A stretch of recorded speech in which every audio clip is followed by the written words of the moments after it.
Good evening. विक्स English classes में आपका स्वागत है। आरएएस के लिए प्रेसी राइटिंग का सेक्शन चल रहा है। पहली दो क्लासेज में प्रेसी की थ्योरी प्लस दो एग्जाम्पल्स जो सैटरडे की क्लास थी उसमें हमने लिए। ये दोनों एग्जाम्पल्स आरएएस के पहले एग्ज़ाम्स में अपीयर हो चुके हैं, आए हुए हैं। आज के जो एग्जाम्पल्स हैं वो थोड़े डिफरेंट हैं। डिफ़िकल्टी लेवल में एक स्टेप आगे मैं ये कहूँगा, अगला स्टेप आपको लेना है। उसके लिए थोड़ा सा डिफ़िकल्टी लेवल ज़्यादा लेकर आज की क्लास को हम करने वाले हैं। तो आज के दो एग्जाम्पल और लिए हैं प्रेसी लिखने के, उसके साथ ही प्रेसी राइटिंग का सेक्शन मैं कंप्लीट कर दूंगा। कल की क्लास में हम लोग लेटर राइटिंग पढ़ेंगे। चैनल को सब्सक्राइब कर लीजिए, फ्रेंड्स के साथ शेयर करिए, लाइक बटन ज़रूर दबा दें। आप देखते हैं अगर आपको हेल्पफुल लगता है तो लाइक बटन ज़रूर दबाएं। अपने दोस्तों के साथ ज़रूर शेयर करें क्योंकि वीडियो का कंटेंट भी आपको पढ़ाया जाने वाला है। ग्राम विकास अधिकारी का जो एग्ज़ाम हो रहा है उसके लिए भी आपको कंटेंट पढ़ाया जाएगा यूट्यूब चैनल पे और हमारे फेसबुक पेज पे। तो साथ में शेयर करते रहें दोस्तों के साथ और इसको आगे बढ़ाते रहें। तो चलिए शुरुआत करते हैं आज की क्लास की। आज की क्लास में हम जो सेक्शन लेकर आए हैं प्रेसी राइटिंग का, उसमें थर्ड प्रेसी है ये वाली। दो हम पहले कर चुके हैं जैसा कि अभी मैंने बताया आपको। शुरुआत करते हैं। रीडिंग में आपको ध्यान देना हर वर्ड पे। रीडिंग का यही है, रीड विद पर्पस करना है कि क्या कहना चाह रहा है, मैसेज क्या है। वो एक मूवी 3 इडियट्स वाला जो प्रोफेसर कहता है भाई कहना क्या चाहते हो, तो इससे पूछे कि कहना क्या चाहता है। खुद से एक बार पूछे कि पढ़ क्या रहा हूँ। तो read with intent, purpose of understanding. छोटा सा एक साथ में नोट डाल लें, हिंदी में डाल लें, कोई फ़र्क नहीं पड़ता। जहाँ आपकी कॉपी में आपको खाली जगह मिलेगी उसमें आप एक छोटा सा नोट डाल के रखें कि पहली 2 लाइन में 3 लाइन में ये कह रहा है। It is often said that, अक्सर ये कहा जाता है, there is a great conflict, कि कोई बहुत बड़ा विवाद है between science and religion, science के और रिलीजन के बीच में। इट इज़ ट्रू, ये सत्य है, दैट साइंटिस्ट लुक डाउटफुली, संदेह से देखते हैं scientist, at the scriptural statement, जो शास्त्रों में लिखे गए स्टेटमेंट हैं, that the heavens and the earth were created in matter of days, कि जो अर्थ है और हेवन है यानी ज़मीन आसमान पृथ्वी स्वर्ग, वो क्रिएट किए गए कुछ ही दिनों में। इस चीज़ को वो संदेह की दृष्टि से देखते हैं। ये पहला जो है 3 लाइन कहना चाहती हैं। फिर अगला जो पार्ट है इसी में ही वो कहता है फ्रॉम देयर प्रैक्टिकल स्टडीज़, उनका जो प्रायोगिक अध्ययन है, of the earth and the heavens, यानी आकाश का, दे हैव प्रूव्ड, उन्होंने साबित किया है, दैट क्रिएशन, जो सृजन है, केम इनटू बीइंग, अस्तित्व में आने को कहते हैं केम इनटू बीइंग या कम इनटू बीइंग, अस्तित्व में आया, through a slow evolutionary process, एक धीमी विकास या निरंतर विकास की प्रक्रिया से, and that the progression of the earth alone, पृथ्वी का अकेली का जो प्रोग्रेशन है, जो विकास है, फ्रॉम गैसेस टू मैटर, कि गैस से कैसे पदार्थ बने, प्लांट्स उस पे उगे, एनिमल लाइफ पृथ्वी पे आई यानी पेड़ पौधे, जीव जंतु, एनिमल लाइफ, एंड मैन, मनुष्य, रिक्वायर्ड मिलियंस ऑफ ईयर्स, उसमें सालों का समय लगा। तो इसका अगर छोटा सा आपको रखे तो अपारेंटली अगर वैज्ञानिकों की दृष्टि से देखें तो कॉन्फ्लिक्ट नज़र आता है, विवाद नज़र आता है धर्म में और विज्ञान में। धर्म में और विज्ञान में किस आधार पे कि जो इवोल्यूशन है, वैज्ञानिक ये मानते हैं कि पृथ्वी का इवोल्यूशन हुआ है। धार्मिक शास्त्रों में, खासकर पश्चिम के धार्मिक शास्त्रों में, ये ध्यान रहे प्रभु, भारत के धार्मिक शास्त्रों में ऐसा कुछ भी लिखा हुआ नहीं है। उनका कोई दावा नहीं है। कुछ अटपटे दावे कुछ शास्त्रों में इंट्रोड्यूस किए गए हैं। वैदिक साहित्य में ऐसा कुछ भी नहीं है कि कुछ दिनों में पृथ्वी का निर्माण हुआ, ऐसा कहीं पे भी कुछ नहीं है। पश्चिम के जो बाइबल है, कुरान है, जो फ्लैट अर्थर्स हैं, जो ये मानते हैं कि पृथ्वी चपटी है, ये वहाँ से रेफरेंस लिया इन्होंने। तो ये मानते हैं कि ये साइड का नॉलेज था, इसका इस पैराग्राफ से कोई लेना देना, ये भी ध्यान रखिएगा। ऑब्जेक्टिवली स्टडी करना है, यानी कि इसमें आपका प्रीवियस नॉलेज या आपकी भावनाओं का कोई समावेश नहीं होना चाहिए। तो इस पैसेज के अकॉर्डिंग पहले में कि अपारेंटली स्पष्ट रूप से एक कॉन्फ्लिक्ट दिखाई देता है। वैज्ञानिक मानते हैं इवोल्यूशन है, धर्म मानता है दिनों में हुआ है, इस आधार पे कॉन्फ्लिक्ट है। ये पहली लाइन की छोटी सी समरी है। उसके बाद है आपका so there is a great deal of difference. तो एक बहुत बड़ा फर्क है between the findings of scientists, जो वैज्ञानिकों के सामने तथ्य निकल के आए हैं, एंड लिटरल इंटरप्रिटेशन, जो सशब्द इंटरप्रिटेशन है ऑफ द स्क्रिप्चरल टेक्स्ट। किसका? जो आपके इसको हम कहें धर्मशास्त्रों के जो इनका इंटरप्रिटेशन है, व्याख्या है, उसमें scientist are often branded as materially minded. Scientist को तो कहते हैं तो भौतिकवादी हैं, मटीरियल माइंडेड हैं, because of their questioning of unproved religious beliefs, क्योंकि वो क्वेश्चनिंग करते हैं कि इसको अनप्रूव्ड, जो साबित नहीं हुई, उन धार्मिक मान्यताओं को, बिलीफ्स जो है धार्मिक विश्वास या मान्यताएं। But God does not condemn them for that, लेकिन ईश्वर उनको ना तो शापित करता है, ना ही उनकी आलोचना करता है, ना भर्त्सना करता है इसके लिए। He is universal. अब देखिए यहाँ से थॉट ने पलटी मारी है। पलटी क्या मारी है? लेकिन का मतलब भी है विचार जो है विपरीत आने वाला है। तो यहाँ पे है आपका गॉड ने है वो उनको उसकी भर्त्सना नहीं करना। हिज यूनिवर्सल लॉज, उसके जो सार्वभौमिक कानून हैं, ऑपरेट काम करते हैं विद इम्पार्शियल जस्टिस। इम्पार्शियल का मतलब है जिसमें कोई भेदभाव ना हो, भेदभाव रहित न्याय है, रिगार्डलेस ऑफ मैंस बिलीव्स। मनुष्य की, मैन शब्द का प्रयोग यहाँ पे पूरी मनुष्य जाति के लिए हुआ है, महिला पुरुष के लिए नहीं, ध्यान रखिएगा। ऐसी स्थिति में जब महिला पुरुष के लिए होता है तो ग्रामेटिकली मैं एक पॉइंट आउट करना चाहूँगा, इससे पहले आर्टिकल का प्रयोग नहीं होता। पूरी मनुष्य जाति के लिए जब मैन शब्द का प्रयोग होता है तो मैन का जो बिलीफ है उससे कोई लेना देना नहीं होता। उसके यूनिवर्सल जो लॉज हैं वो सबके लिए एक समान रहते हैं। आप कर्म करने के लिए स्वतंत्र हैं, ये कहना चाह रहा है।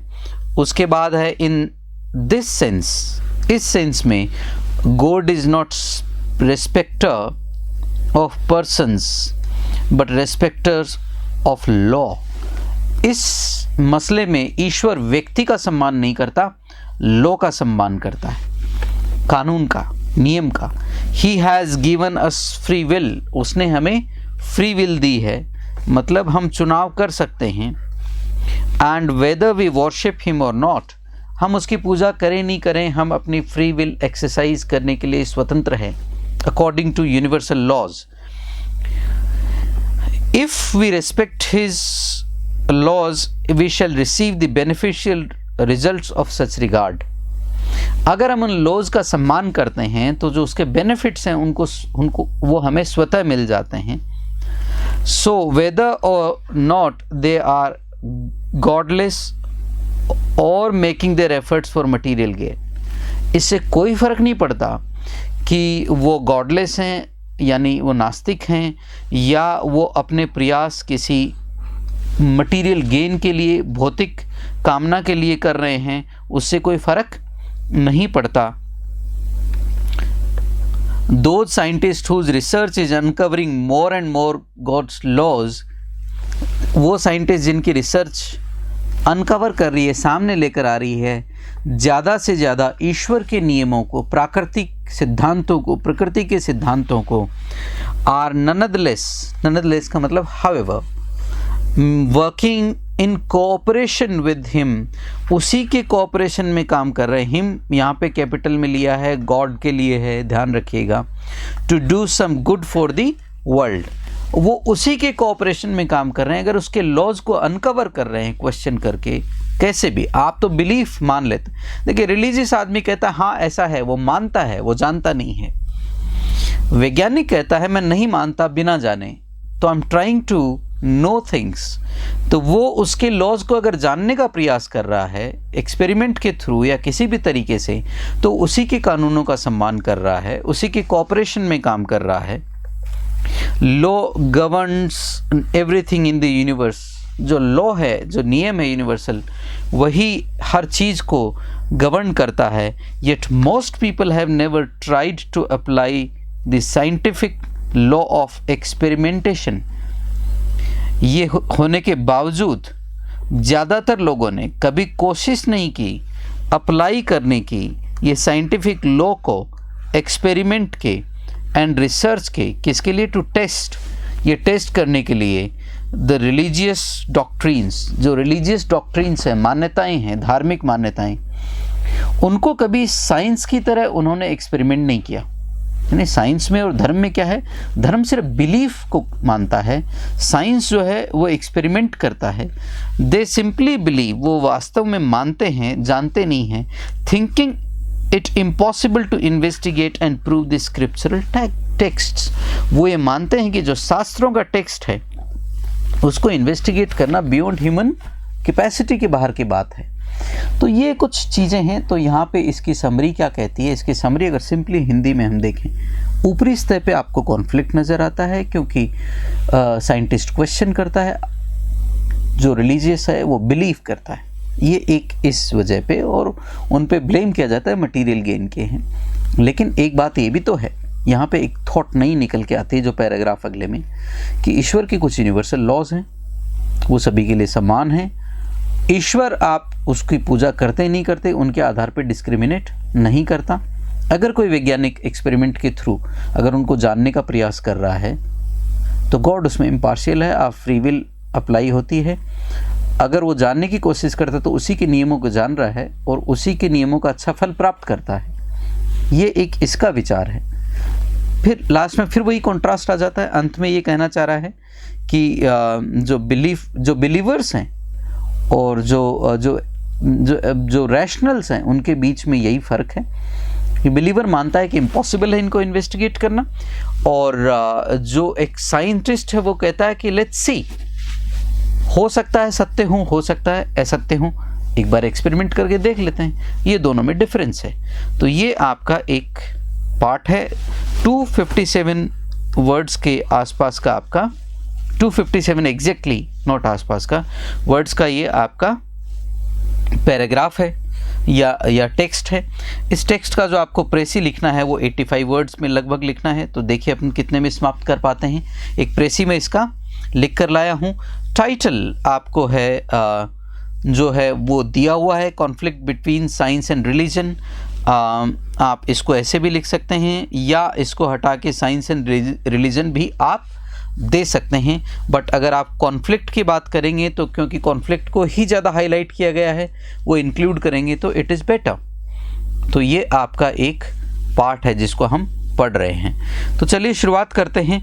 साइंटिस्ट्स, वैज्ञानिक, seems to oppose the religion, प्रतीत होते हैं when they critically analyze the scriptures, जब वो critically analyze करते हैं scriptures को। Their studies show that the matter and life are result of evolution. Religions claim that they were created in a few days. Religions are belief systems. Religions are belief systems. ये पहले paragraph का या दूसरे paragraph में कुछ अंत का part भी मैंने ले लिया, क्योंकि रिलीजन्स को क्लेम करते हैं क्योंकि वो कुछ दिनों में, और ये कहते हैं इवोल्यूशन, ये बेसिक फ़र्क है इसका। उसके बाद आता है they believe that we human simply can't comprehend God's laws. तो वो जो बिलीव करते हैं और वो ये विश्वास रखते हैं कि हम ईश्वर के सिद्धांतों को नहीं समझ सकते, बियॉन्ड आवर कैपेसिटी है। They call the scientist utter materialist, वो साइंटिस्ट को मटीरियलिस्ट कहते हैं। But God's laws are impartial, लेकिन गॉड के नियम तो इम्पार्शियल हैं। God is mere observer, God तो ऑब्जर्वर है, वो रिस्पेक्टर है, उसको कोई लेना देना नहीं है। He doesn't punish the scientist because they are unravelling the laws of universe and their discoveries are good for the mankind. और ईश्वर उनको पनिश भी नहीं करता है क्योंकि उसी के लॉज को अनरावल कर रहे हैं, सामने लेकर आ रहे हैं और ऐसी डिस्कवरीज कर रहे हैं जो मनुष्य के लिए अच्छी हैं। तो ये उनको पनिश भी नहीं करता है। यही एक कॉन्ट्रडिक्शन की हम बात कर रहे हैं। हमने टोटल इसको लिखा है 84 वर्ड्स में। कितने में? 84 वर्ड्स में। तो ये एक हमारा प्रेसी राइटिंग का पहला पार्ट है जो हमने किया है। चूँकि प्रेसी राइटिंग को करते समय आप नोट डालते जाते हैं, मैं उसको धीरे धीरे आपको बोलकर बता रहा हूँ, और फिर प्रेसी लिखते समय हमें सिंपलेस्ट फॉर्म का इस्तेमाल करना है। ज़रूरी नहीं है हर डिटेल शामिल हो, मीनिंग शामिल होना चाहिए। आप बोलेंगे सर वो आपने वो वाली लाइन नहीं शामिल करी, वो वाली लाइन नहीं शामिल करी। आप थ्योरी का जाके डिटेल्ड वीडियो देख सकते हैं। थ्योरी में स्पष्ट रूप से कहा गया है कि आप शब्दों का ऑर्डर चेंज कर सकते हैं, समझ बनी रहनी चाहिए, मूल मीनिंग का समावेश होना चाहिए, मूल मीनिंग के आधार पे ही समरी या प्रेसी लिखी जाती है। ये आपका आज का पहला था। 85 वर्ड्स में अप्रॉक्सीमेटली हमें लिखना था। 85 के within 85 we have some data, it's 84 words. 84 words ये होता है। अगर आप तो इसमें एक दावा ये भी आ सकता है कि सर आप इसको जो लिख रहे हैं वो जो है वर्ड्स आप तो पहले लिख के बाद में काट देते होंगे। शुरू में ऑफ कोर्स आपको काटना पड़ता है, इसमें कोई संदेह नहीं है। लेकिन जैसे आपको अंदाज़ा होता है कि जैसे एग्जैक्ट इतने वर्ड्स में कैसे आ जाता है, इसका मैं आपको बता देता हूँ। क्या सीक्रेट है? कोई बड़ा सीक्रेट नहीं है। जनरली जब मैं लिख रहा होता हूँ तो पहले मैं एक लाइन के वर्ड्स काउंट कर लेता हूँ कि एक लाइन में इतने वर्ड्स हैं। अब लिखते लिखते अनुभव हो गया तो एक लाइन में कितने वर्ड्स होते हैं एवरेज वो आपको पता हो जाता है। फिर आप उतने ही आप जितने वर्ड्स हैं उससे आप लाइंस में उनको डिवाइड कर लीजिए। मान लीजिए यहाँ पे अगर मान लीजिए 10 वर्ड एक लाइन में आ रहे हैं तो आपको 8 या 9 लाइन में आपको इस प्रेसी को लिखना है, कंप्लीट करना है। ऐसा एक है। अगर आपका फ़ॉन्ट साइज छोटा बड़ा है तो उसके हिसाब से आप चेक कर सकते हैं। तो आप पहले लिख लें एक बार पेपर पे कोई भी प्रेसी, तो उससे आपको अंदाज़ा हो जाएगा एक लाइन में लगभग या 2 या 3 लाइन में लिख के आप एक लाइन में एवरेज आप कितने वर्ड्स लिखते हैं उसके हिसाब से उतनी लाइन काउंट करके आप लिखेंगे। कभी गलती नहीं होगी। उतनी लाइन में अगर आप उसको लिख पा रहे हैं तो एग्जैक्टली उतने ही वर्ड आएंगे जितना आप इंटेंट करते हैं, आप चाहते हैं। क्लियर है श्रीमान? आगे बढ़ते हैं। अगला आपका जो है वो है प्रेसी 4 है। बाय द वेरी नेचर, मूल प्रकृति से ही, the market of art reflects, जो आर्ट का जो मार्केट है वो रिफ्लेक्ट करता है the relationship between art and society. वो रिलेशनशिप रिफ्लेक्ट करता है आर्ट एंड सोसाइटी की आपस में। Markets as demand driven entities, market क्या होते हैं? डिमांड से चलते हैं। दे हैव एग्जिस्ट करते आए हैं and been created by societies के द्वारा क्रिएट किए गए हैं। देखिए लिखते टाइम भी क्या करता है ऑथर, कई बार जो क्रोनोलॉजिकल ऑर्डर है उसको मिस कर जाता है।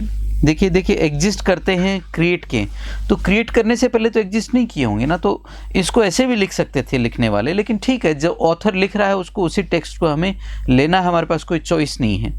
लेकिन अगर मैं इसको लिख रहा होता तो इसको ऐसे लिखता, markets as demand driven entities have been created by societies and they have existed since then, तब से एग्जिस्ट करते हुए आए for societies since the early ages. तो वहाँ पे सिंस देन भी कर सकता था अर्ली एजेस की तरह। ठीक है, अपने अपने स्टाइल होते हैं लिखने के। Studying the art market over last 400 years reveals no exceptions. और अगर हम आर्ट के मार्केट का अध्ययन करते हैं पिछले 400 सालों का, तो इसमें कोई नया अपवाद निकल कर नहीं आता। रिवील का मतलब होता है उजागर करना।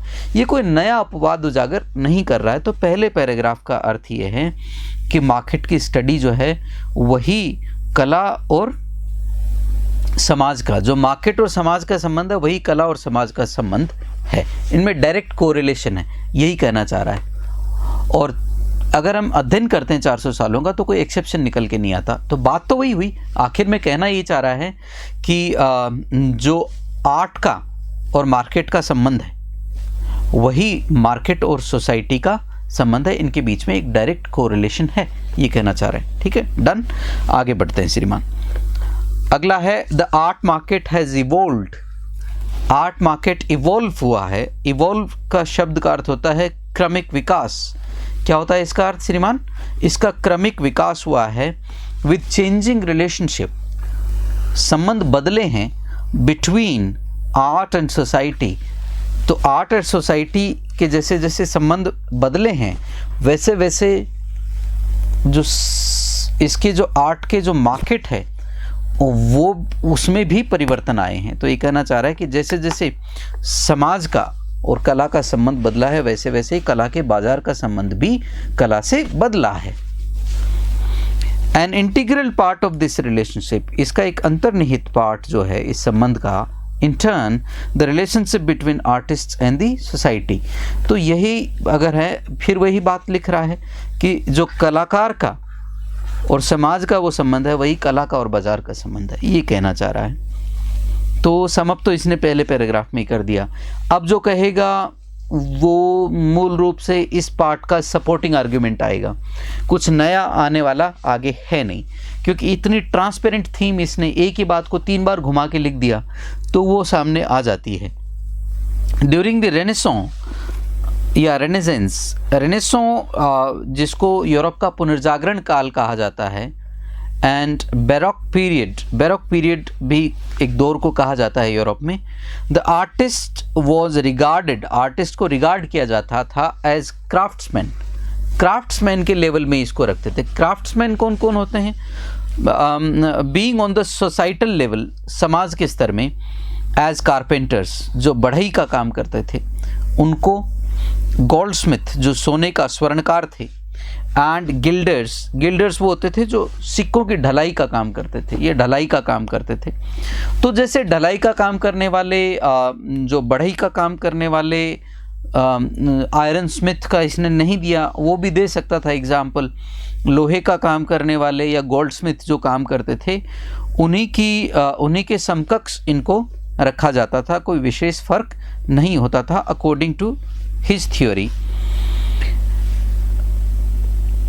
फिर है अगला आपका पैट्रोनेज फ्रॉम सिंगल पैट्रन और चर्च। जो एक कोई सिंगल पैट्रन हो सकता था, पैट्रन का मतलब होता है संरक्षक जो पैसा देता है या पालक भी हम कह सकते हैं, और चर्च, ज़्यादातर चर्च आर्ट को पालता था उस ज़माने में यूरोप में। इंडिया में दरबार was common and subject matter was restricted, subject matter भी रेस्ट्रिक्ट होता था। भैया अगर कला आप किसी एक विशेष व्यक्ति के लिए कर रहे हैं तो जो आपका पैट्रन है, जो आपको पैसा दे रहा है, उसके आसपास ही आपको कला बुननी पड़ती थी, मजबूरी होती थी उस ज़माने में। Art served more of A defined purpose, art ने है ज़्यादातर एक डिफाइंड पर्पस को ही सर्व किया, एक पूरा परिभाषित उद्देश्य होता था कि इस उद्देश्य के लिए आपको आर्ट बनानी है, पेंटिंग बनानी, जो भी बनानी है। आइदर स्ट्रिक्टली रिलीजियस, या तो वो धार्मिक होती थी, या प्लेनली डेकोरेटिव, या डेकोरेटिव होती थी, और कोई सब्जेक्ट नहीं होता था। देयरफॉर ये कंक्लूड कर रहा है, the artist regarded himself as inclined to this side of trade and commerce. तो आर्टिस्ट का जो अपने आप को वो आर्ट और ट्रेड और कॉमर्स की तरफ भी अपने आप को इंक्लाइन करता था, with realistic and more simplistic goals. तो जैसा मार्केट था ट्रेडर की तरह वो वैसा ही बिहेव करता था, क्योंकि उसके सिंपलिस्टिक गोल होते थे कि भैया चर्च बनवा रहा तो ऐसी बनानी है, अगर पैटर्न बनवा रहा है कोई प्राइवेट व्यक्ति जो पैसा दे रहा है उस कला के, वो बनवा रहा है तो उसकी चॉइस के अकॉर्डिंग बनाने। तो market was very defined and that of earning and decent living, और उसको अर्निंग भी वहीं से आती थी और अपनी डिसेंट लिविंग के लिए उसका पर्पस क्लियर था कि मेरे को लिविंग, मेरी जो जीविका है मेरे लिए, मुझे उसी के अकॉर्डिंग अपने आप को ढालना है, उसी तरह की एक्टिविटीज़, मार्केटिंग एक्टिविटीज़ मुझे करनी है। The artist ran his workshop in much the same way, artist ने लगभग अपनी वर्कशॉप को वैसे ही रन करता था, वैसे ही चलाता था। अ प्रोप्राइटर, जो एक प्रोप्राइटर होता है, सोल ट्रेडर या कोई व्यापारी होता है, वुड रन हिज बिजनेस, जैसे कोई प्रोप्राइटर या ट्रेडर व्यापारी अपना बिजनेस चलाता था वैसे ही वो अपनी वर्कशॉप को चलाते थे। वही सिद्धांत होते थे, वही मार्केटिंग के सिद्धांत होते थे, जिससे पैट्रोनेज, जैसी मार्केट की डिमांड वैसे ही आर्ट का नमूना वो बना देते थे। इन दिस सेंस, इस सेंस में अगर हम बात करें, द आर्टिस्ट आर्टिस्ट की जो कंसिडरेशन थी ऑफ आर्ट की जो थी, कला की थी, marketing was integral to its creation, और इसके क्रिएशन में उसकी मार्केटिंग भी उसका अंतर्निहित हिस्सा थी, इंटीग्रल पार्ट थी। As were sensible business practices, जैसी सेंसिबल बिजनेस प्रैक्टिसेज होती थी, जिसकी खाए बाजरी उसकी बजाय हाजिरी type, and efficient production to facilitate demand, और उतना ही एफिशिएंट प्रोडक्शन होता था जितने डिमांड फैसिलिटेट करती थी। The change in the role of the artist from craftsman to icon was influenced by several factors. अब यहाँ पे एक दूसरी बात आती है, वो क्या आती है कि चेंज आया रोल में आर्टिस्ट के, क्राफ्ट्समैन से लेकर आइकन तक का। आज एक आर्टिस्ट एक आइकन होता है सोसाइटी में, उसकी बड़ी इज्जत होती है, उसके कई फैक्टर थे। देखिए क्या होता है, किसी ज़माने में जो कलाकार होता था उसको जो एलीट क्लास होता था वो हेय दृष्टि से देखता था, उसकी कला का आनंद उठाता था, पूरा नाच गाना सब देखता था, लेकिन उसकी इज्जत नहीं करता था। और आज अगर आप देखें मूवी की जो एक्टर्स हैं, अनलेस वो कोई अपना कोई रायता नहीं फैला दें तो उनका बड़ा रिस्पेक्ट है, उनको हीरोज़ कहा जाता है। हालांकि हीरो का अर्थ बड़ा व्यापक होता है, लेकिन हमारे यहाँ फिल्मी हीरो को ही हीरो मानते हैं, राइट। तो आज उनका सोसाइटी में इन्फ्लुएंस होता है, वो जहाँ जाते हैं लोग उनकी बात सुनते हैं, उनको सफल व्यक्तित्व के तौर पे ट्रीट किया जाता है। उस ज़माने में ऐसा नहीं होता था, क्योंकि वो किसी पर्टिकुलर व्यक्ति या दरबार के पैटर्न पे पलते थे। आज के सेवरल फैक्टर्स क्या हैं? द फर्स्ट आर्ट फेयर्स हैं, आजकल आर्ट फेयर लगते हैं, एग्जीबिशंस लगती हैं, एग्जीबिशंस प्रदर्शनियाँ जिनको हम कहते हैं, ऑक्शंस होती हैं यानी बोलियाँ लगती हैं, एंड मार्केट्स बाज़ार भी बन गए हैं आर्ट के separate. Emergence of professional dealers, और प्रोफेशनल डीलर्स का भी विकास हुआ है, and increase in collectors, art के कलेक्टर्स भी हुए हैं। देखिए पेंटिंग्स वगैरह में, आर्ट में या पीस ऑफ आर्ट में, पेंटिंग का तो मैं एक एग्जांपल दे रहा हूँ, पीस ऑफ आर्ट किसी भी तरह का हो सकता है, जितना पुराना उतना महंगा, लोग उसको कलेक्ट भी करते हैं, प्रिजर्व भी करते हैं। ये एक इन्वेस्टमेंट ऑप्शन के तौर पे देखा जाता है आज के ज़माने में। तो पहले किसी के लिए पेट जो आप बनाते थे उसकी प्रॉपर्टी होती थी, वो शौक के लिए रखता था।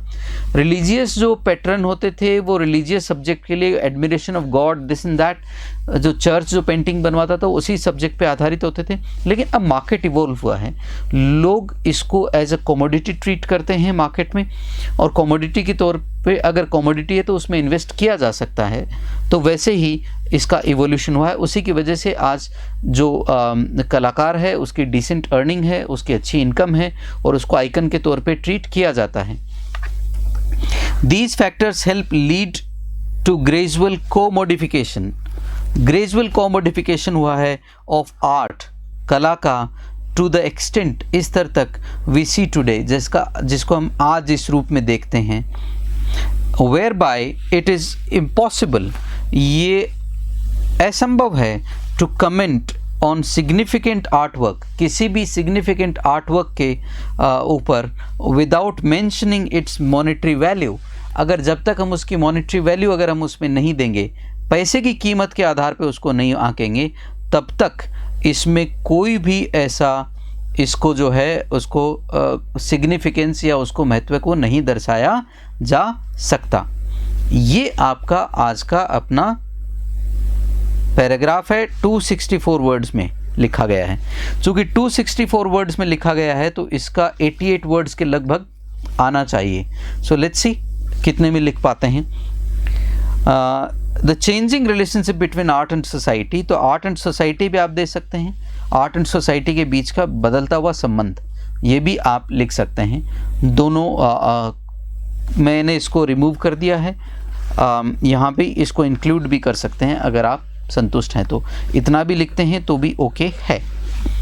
The evolution of the art, जैसे पहले पैराग्राफ में जो आर्ट का क्रमिक विकास है, आर्ट के मार्केट का, directly correlates with the relationship between the art and society.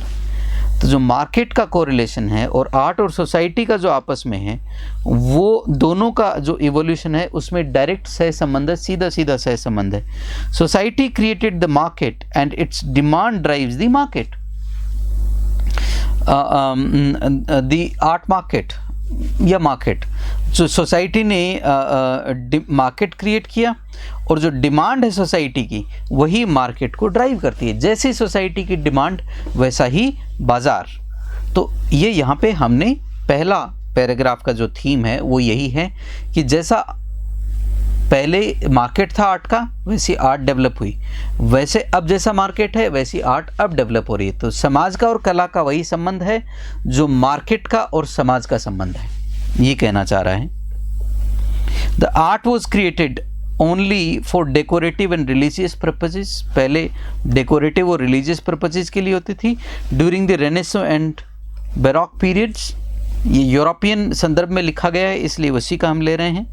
The artist were dependent on the patronage of the church और इंडिविजुअल शब्द में यहाँ मिस किया है मैंने, चर्च को मैंने उस पर, क्योंकि उस समय पेंटिंग्स जो आज जो फेमस पेंटिंग है वो रिलीजियस सब्जेक्ट्स पे ही हैं। They were equal to craftsman, वो क्राफ्ट्समैन के ही इक्वल थे उस ज़माने में।